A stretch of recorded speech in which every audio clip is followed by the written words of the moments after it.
बिस्मिल्लाहिर्रहमानिर्रहीम। अस्सलाम वालेकुम दोस्तों, आज की इस वीडियो में हम बात करेंगे रिनाइसेंस पीरियड के बारे में। इसकी ड्यूरेशन 1500 से लेकर 1600 तक है।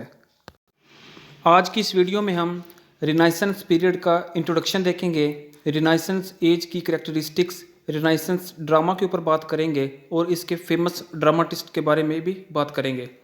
और बाद में हम रिनाइसेंस पोइट्री के ऊपर बात करेंगे और इसके फेमस पोइट्स को डिस्कस करेंगे और रिनाइसेंस प्रोज और लास्ट पर फेमस प्रोज जो राइटर थे इस एज के उनके बारे में बात करेंगे। तो स्टार्ट करते हैं हमारी आज की वीडियो।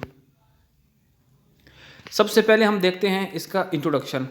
दोस्तों, रिनाइसेंस जो है इसका मतलब है रीबर्थ, और इस एज को हम एलिज़ाबेथन पीरियड और एज ऑफ शेक्सपियर भी कहते हैं।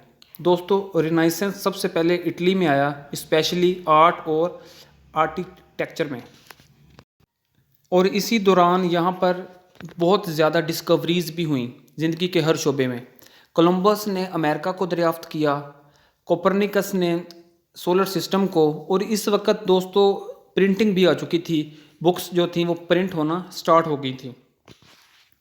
और जब हेनरी एट्थ ने जब चर्च संभाला तो इसने क्या काम किया, इसने जी कैथोलिक चर्च के साथ बिल्कुल राब्ता ख़त्म कर दिया, और इससे क्या हुआ कि प्रोटेस्टेंट्स जो थे वो पावर में आने शुरू हो गए थे। प्रोटेस्टेंट्स जो थे वो फेमस हो गए थे, पॉपुलर हो गए थे। अब हम बात करते हैं इस एज की करैक्टरिस्टिक्स के बारे में। दोस्तों, इस एज की सबसे जो फेमस, सबसे बेहतरीन जो करैक्टरिस्टिक्स हैं उनमें से ह्यूमनिज़म पहले नंबर पर आता है। इस वक्त के जो राइटर थे उन्होंने ह्यूमन को, मैन काइंड के ऊपर लिखना शुरू कर दिया था। रिनेसेंस जो है वो मैंने आपको बताया था, ये इटली से स्टार्ट हुआ था, फिर आहिस्ता आहिस्ता ये पूरे यूरोप में, पूरे इंग्लैंड में छा गया एलिज़ाबेथन पीरियड के दौरान। और इस मूवमेंट का पूरा फोकस था the proper study of Mankind, कि इंसान को ही स्टडी करना है, उसके जो मसाइल हैं, उसको किन किन मुश्किलात का सामना है, उनके बारे में ही बात करनी है। दोस्तों, यहाँ पर एक बंदा था जो पहला इंग्लिशमैन कंसीडर होता है, उसका नाम था सर थॉमस मोर। इन्होंने अपना एक वर्क लिखा, यूटोपिया। इन्होंने ये जो वर्ड था, ये जो इनका वर्क था, ये क्या था जी, यूटोपिया क्या था, एक इमेजिनेटिव वर्ड थी उनकी, जिसके अंदर हर चीज़ परफेक्ट थी, एवरीथिंग परफेक्ट इज़ देयर। फिर हम बात करते हैं इस एज की सैंकड़ जो करेक्टरिस्टिक्स हैं उनकी। The second characteristics was discovery of external universe. Writers direct their gaze inward, became deeply interested in the problem of a human personality. Writer prefer individuality. इस वक्त क्या हुआ था, मैंने आपको बताया था कि जी जो ह्यूमनिज्म है वो इसकी पहली करेक्टरिस्टिक्स है। और जो राइटर थे उस वक्त, वो क्या काम इन्होंने किया, इन्होंने काम ये किया कि जी अब इंसान के ऊपर ही लिखना है, इंसान को ज़िंदगी के किन किन मामलात से मसला है, क्या क्या दुश्वारी है उनको, या ज़िंदगी गुजारने के लिए वो क्या स्ट्रगल कर रहे हैं, इन चीज़ों को जी सामने लाया गया। Another characteristics was the men came to be regarded as responsible for their own action. फिर इन्होंने क्या कहा जी, फिर ये करेक्टरिस्टिक्स बनी कि इंसान के साथ जो मामलात होता है ज़िंदगी के अंदर, वो उसका अपना ही की का धरा होता है। वो जैसे माल करेगा उसके साथ वैसा ही कुछ होगा जी, वो जैसा एक्शन करेगा आगे से उसको रिस्पॉन्स भी वैसा ही मिलेगा। फिर हम बात करते हैं जी एलिज़ाबेथन ड्रामा के ऊपर। दोस्तों, इस एज को ड्रामा की वजह से ही जाना और माना गया। In this period the most memorable achievement in the literature was in the field of drama. A great development was made in the study of Latin drama and growth of practice of acting plays in English and Latin. इस वक्त क्या हुआ, drama जो है कि वो अपनी peak पर था, और जो लैटिन जो के ज़बान में जो ड्रामाज लिखे हुए थे उनको जी ट्रांसलेट किया गया इंग्लिश के अंदर, और वो उनको परफॉर्म भी करवाया गया जी यहाँ पर। इस एज के जो फेमस ड्रामाटिस्ट हैं उनमें से जी शेक्सपियर आते हैं जी पहले नंबर पर, और इस एज को एज ऑफ शेक्सपियर भी कहा जाता है। इनकी जो लाइफ की ड्यूरेशन है वो है जी 1564 से लेकर 1616 तक।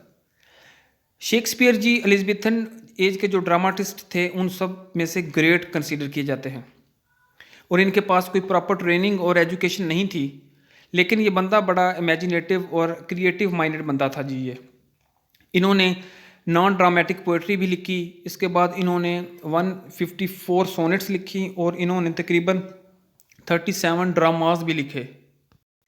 दोस्तों, शेक्सपियर के अलावा जो एलिज़ाबेथन ड्रामा था, इनमें से और भी बड़े लोग थे जिन्हों का बड़ा हाथ है ड्रामा को अपनी पीक पर पहुंचाने में। उनको कहा जाता है जी यूनिवर्सिटी विट्स। ये ग्रुप था जी, ये लिटरेरी मैंस का, लिटरेरी लोगों का एक ग्रुप था जिनमें Christopher Marlowe, John Lyly, John Greene, Peele, ठीक है, ये जो लोग थे। इनके अलावा भी एक दो बंदे और हैं जो कि यूनिवर्सिटी विट्स का ही पार्ट थे। लेकिन लेकिन लेकिन क्या कि शेक्सपियर जो थे, एलिज़ाबेथन ड्रामाटिस्ट जितने भी थे, उन सब में से ग्रेटेस्ट माने जाते हैं। दोस्तों, शेक्सपियर के अगर वर्क्स की बात करें तो इसको हमने जी 4 पीरियड्स में डिवाइड किया है। फर्स्ट पीरियड जो है उसके वर्क्स का वो ये है 1577 से लेकर 1593 तक। दिस वाज अर्ली पीरियड, ये उसका पहला पीरियड है जी, शुरुआती दिनों वाला। इन this period he ruled 3 parts of Henry 6। इसके बाद जी इसके अंदर इन्होंने क्या काम किया जी, इनकी फर्स्ट कॉमेडीज़ आनी शुरू हो गई थी, जिनमें से जी जो फेमस कॉमेडीज़ हैं जो वो है loves labours lost, comedy of error भी इसके अंदर है, और इनकी जो ट्रेजेडीज़ है रोमियो एंड जूलियट, वो भी इन्होंने इसी दौरान, इसी पीरियड के दौरान ही लिखी। फिर अगर सेकंड पीरियड की बात करें तो उसकी ड्यूरेशन थी 1594 से लेकर 1600 तक। इस दौरान इन्होंने अपनी ग्रेट कॉमेडीज़ और क्रॉनिकल्स प्लेज लिखे, जैसा कि Richard second, King Johns, Henry IV, Henry first, Henry second, Henry fifth. इसके बाद इन्होंने एक और कॉमेडी लिखी as you like it. Third period की बात अगर करें तो उसकी ड्यूरेशन थी 1601 से लेकर 1608 तक। इस दौरान इन्होंने अपनी ग्रेट ट्रेजिडीज़ को जो है कि वो लिखा जी, जिनमें Julius Caesar, Hamlet, Macbeth, all is well and ends well, Othello, Kings लियर जैसे बड़े बड़े वर्क्स जो है कि वो सामने आते हैं। शेक्सपियर के अगर फोर्थ पीरियड की बात करें तो उसकी ड्यूरेशन है 1608 से लेकर 1612 तक। अब इस वक्त इन्होंने अपनी कॉमेडीज़ और ड्रामेटिक रोमांसेस लिखे, जिनमें जी द टेम्पेस्ट और द विंटर टेल्स ये काबिले ज़िक्र हैं। And his plays and poetry are like a great river of life and beauty. दोस्तों, शेक्सपियर के बाद अगर कोई बड़ा नाम ड्रामा की में आता है तो वो है क्रिस्टोफर मार्लो। ये भी शेक्सपियर की तरह बहुत बड़े ड्रामाटिस्ट थे। इनकी लाइफ का ड्यूरेशन है 1564 से लेकर 1593 तक। दोस्तों, इन्होंने अपना पहला प्ले टेम्बरलाइन 1587 के अंदर लिखा और लिखने के बाद लोगों को हैरान कर दिया। इतना इनका ये फेमस वर्क है जी। इनके एक और ग्रेट जो है कि वर्क जो कंसीडर किया जाता है, ग्रेट प्ले जो है वो है द डॉक्टर फॉस्टस, जो कि एक ट्रेजिक कॉमेडी है और एक स्कॉलर की स्टोरी है, जिसके अंदर वो अपनी सोल जो है वो डेवल को सेल कर देता है और एट द एंड वो मर जाता है। इसके बाद जी इनका एक और जो फेमस वर्क है वो है ज्यू ऑफ माल्टा, जो कि इनकी तीसरी ट्रेजिडी है, जो कि क्लेवर ज्यूस के बारे में है, जिसका नाम है बाराबस। ये क्या है जी, ये गवर्नर बन जाता है जी माल्टा का, और लास्ट पर जो है कि ये बंदा धोखेबाज है और ये लास्ट पर इसको कत्ल कर दिया जाता है। इनका जो लास्ट प्ले है क्रिस्टोफर मार्लो का वो है एडवर्ड सेकंड। दोस्तों, शेक्सपियर की तरह इनके प्लेज भी बड़े ज़बरदस्त शानदार थे, लेकिन शेक्सपियर की निस्बत ये एक शेक्सपियर और ये दोनों जो क्रिस्टोफर मार्लो है ये एक दूसरे से बिल्कुल मुख्तलिफ थे, क्योंकि ही introduce heroes with super powers, great strength and vitality. दोस्तों, Christopher Marlowe is known as the father of English dramatic poetry. इनको जी फादर कंसिडर किया जाता है इंग्लिश ड्रामेटिक पोइट्री का। इसके बाद हम बात करते हैं जॉन लिली की। तो इनकी जो लाइफ की ड्यूरेशन है वो है 1554 से लेकर 1606 तक। दोस्तों, इन्होंने भी बहुत ज़्यादा प्लेज लिखे, जिनमें से काबिल ज़िक्र जो हैं, जो काबिल फेमस हैं, वो हैं जी कंपेसिस और एडिमियन। इसके बाद हम बात करते हैं एलिज़ाबेथन पोइट्री की। तो the poetry of this period open with the publication of the volume of Tottel's miscellany by sir Thomas More and earl of सरे।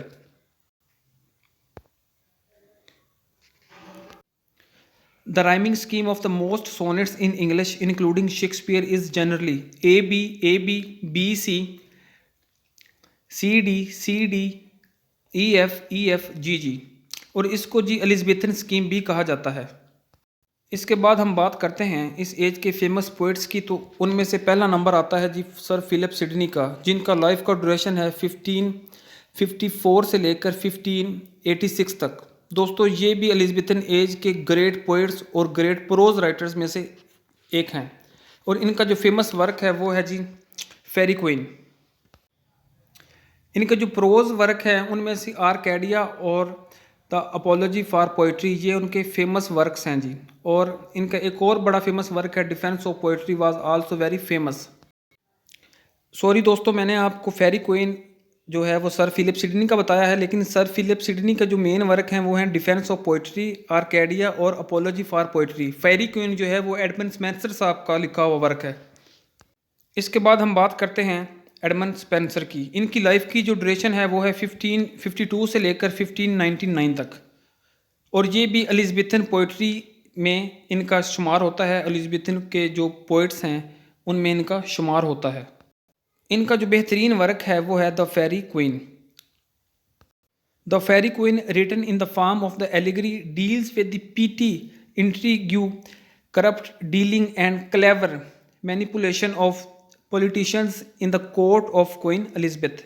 दोस्तों, इनका एक और बड़ा शानदार वर्क है वो है शेफर्ड कैलेंडर, जो कि एक पेस्टोरल पोइम है जो कि आर्टिफिशियल क्लासिकल स्टाइल में लिखी गई है, और उसके तकरीबन 12 पार्ट्स हैं। दोस्तों, इनको पोइट ऑफ इमेजिनेशंस भी कहा जाता है। और इन्होंने क्या काम किया जी, his greatest contribution to English poetry is the Spenserians stanza. It is used many poets. Charles Lamb's called him Spenser is the poets. इसके बाद हम बात करते हैं एलिज़ाबेथन प्रोज की। दोस्तों, इस एज में क्या हुआ कि मॉडर्न इंग्लिश प्रोज की इब्तिदा हुई। This period was the period of the origin of modern English prose. Prose was used as a vehicle of various forms of amusement and information. Books on history, travel, adventures, and the translations of the Italian stories appeared in a large number.